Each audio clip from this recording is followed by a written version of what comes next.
వరంగల్ జిల్లాలో దారుణ ఘటన చోటు చేసుకుంది. గాలి దుమారం ఓ కుటుంబాన్ని చిన్నాభిన్నం చేసింది. వరంగల్ నెక్కొండ రహదారిపై బైక్ పై వెళ్తున్న దంపతులపై అకస్మాత్తుగా చెట్టుకూలింది. ఈ దుర్ఘటనలో ప్రైవేట్ స్కూల్ ప్రధానోపాధ్యాయుడు ఎర్రబెల్లి హరికుమార్ మరణించారు. ఆయన భార్య శ్వేత తీవ్ర గాయాలతో ఆసుపత్రిలో చికిత్స పొందుతున్నారు. ఈ ఘటనతో పర్వతగిరి గ్రామంలో విషాదం నెలకొంది.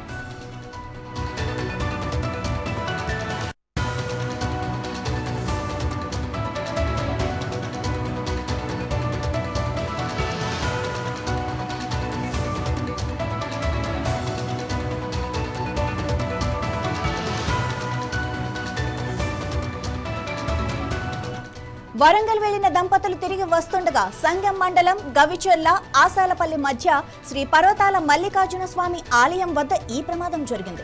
ఒక్కసారిగా వీచిన బలమైన గాలికి పెద్ద చెట్టు కొమ్మ విరిగి దంపతులు ప్రయాణిస్తున్న బైక్ పై పడింది.